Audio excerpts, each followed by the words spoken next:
Last night I took a break from unpacking my house to go check out Ballerina. I'm sorry, the John Wick World Presents Ballerina, or whatever the ridiculous title is. It's the new Ana De Armas film. It takes place somewhere in the middle of the John Wick franchise. I'll get into that in a little bit. But let's start with the fundamentals. Is it good?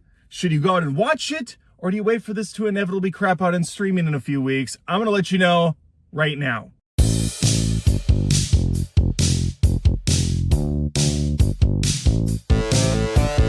For some of you subscribers wondering why I'm in my car like a jackass in what appears to be a Home Depot parking lot, it's because I moved across the country. I'm back in Minnesota now with my family, and our house is a complete shit show. So I'm holding the phone because there's nowhere for me to really set it that looks decent. I mean, I could go down here, but then there's a wheel in the way. I could peekaboo around things. Regardless, it doesn't matter. If you're listening on Spotify, Apple Podcasts, or wherever you listen or watch videos, then you're not going to have the problem. I mean, Spotify has video too, but I think you know what I'm saying. You can listen and not watch and just be disappointed with your ears and not your eyes as well. So make sure to subscribe on YouTube or these other platforms. And rest assured, my studio is in production, but I'm a couple days out, so you might get a few more of these car side reviews where I can just change the angles on the fly.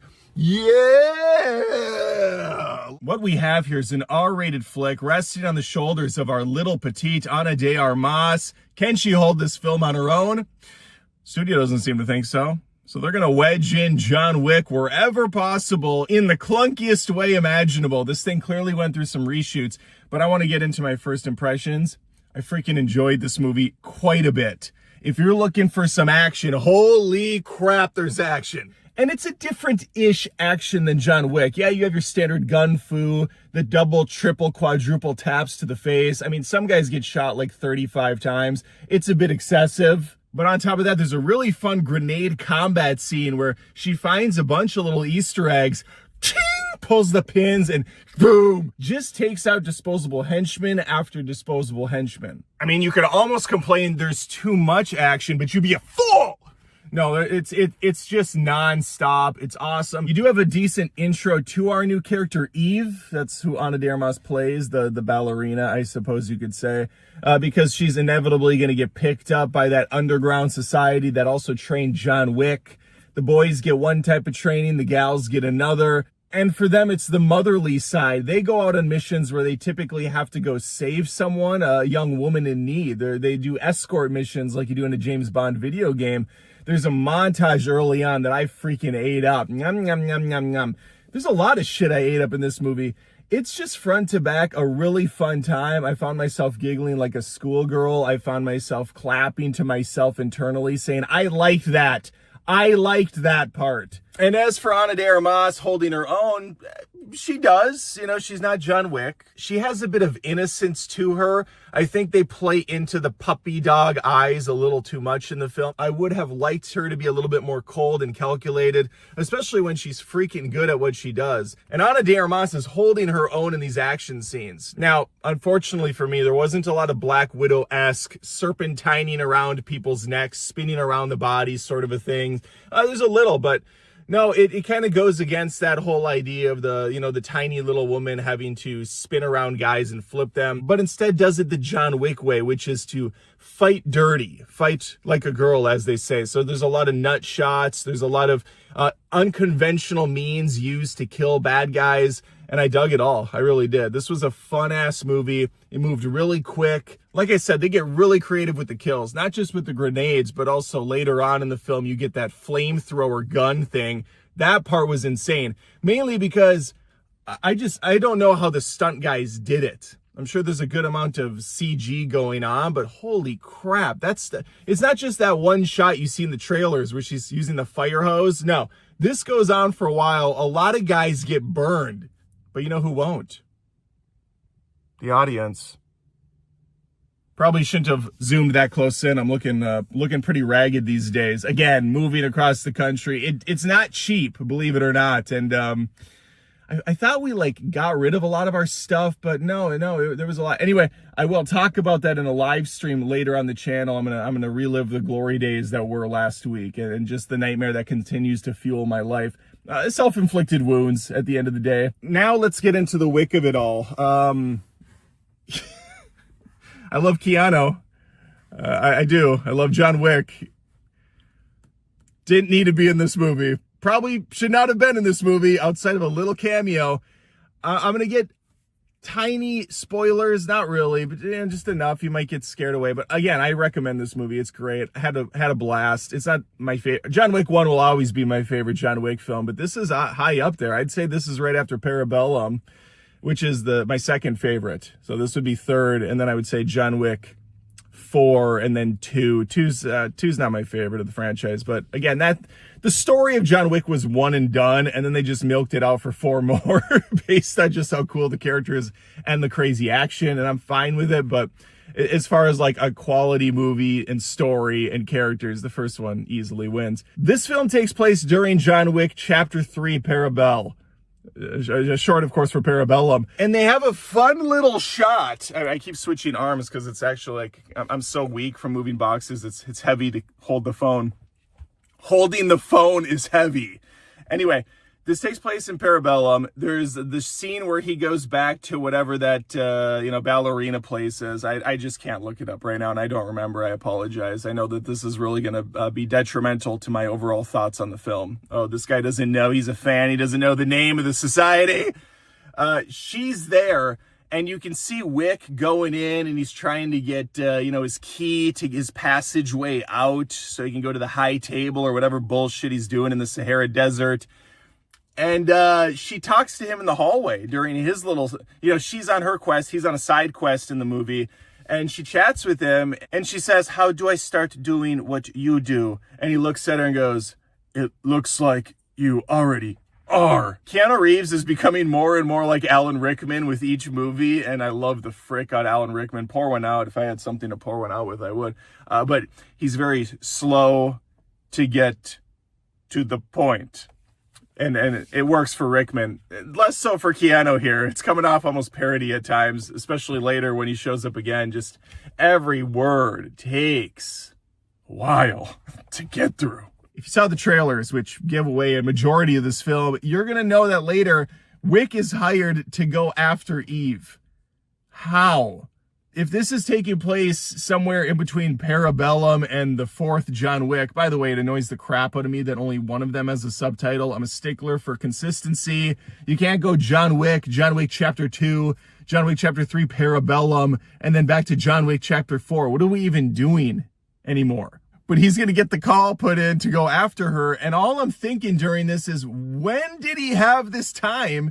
And who is still reaching out? I thought he burned all of his bridges except for with Hobo Morpheus. I thought most people were kind of trying to kill him by the end of the third and the fourth movie. How is he, and he's on the run, how is he going on a side quest? How is he doing a mission at this point? I'm sure someone can figure it out. Someone that knows the names of all this shit and the lore in this film is going to be like, Adam, you ignorant slut. There was plenty of time between Parabellum and the fourth film where he's still in good graces with people. He's fine. He could have done this. He wanted to do this. He came to them with tears in his eyes and said, "Sir, I need to go after Eve. I need to do this for the mission, for the cause." Okay, let's get back to it. The overall plot of this movie is Eve is an orphaned girl. Her father is killed at the beginning, and so she's going to be taken under the wing of the dancing ladies, and she's going to become the best of the best so that she can eventually avenge her father's death.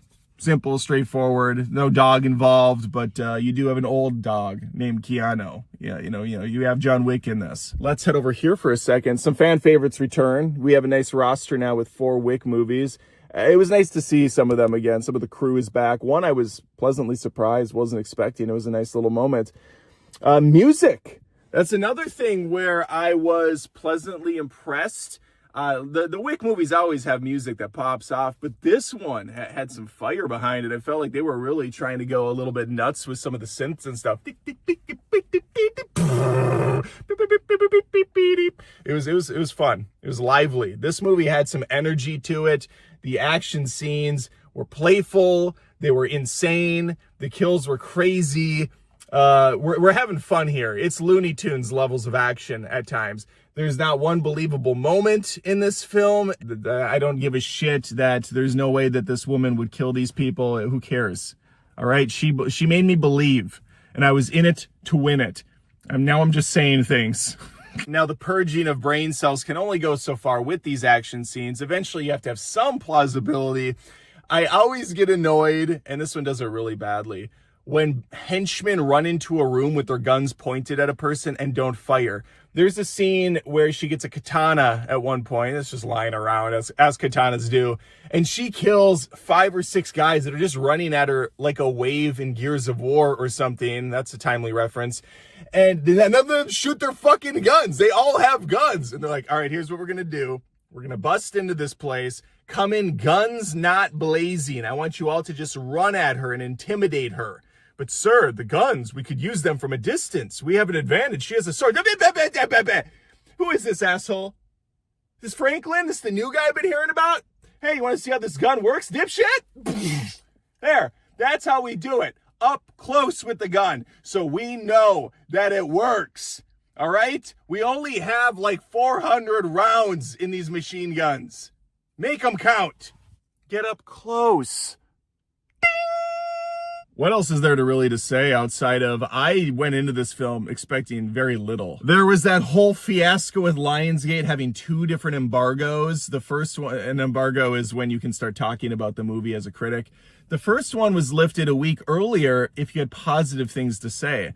If you were negative on the movie, you had to wait a week, which really did not tickle my balls in a good direction. And it made me think, yeah, this movie's going to be hot trash, plus all the reshoots and everything. I don't know. I went in pretty low, and I came out on an absolute high. This was a win. I'm excited for more. I want Ballerina. I want Ballerina 3, Parabellum. I want Ballerina Chapter 4. We got to have the titles consistently inconsistent to keep up with the Wick franchise. I don't think I have anything else to say other than, man, it was nice going to a good movie theater again. South Carolina, those Regals were just trash compared to the AMC over in Eden Prairie where I saw this. And probably where I'll continue to see movies on Thursday nights typically. I saw this one on Wednesday night. They had a little special showing, so I jumped on it.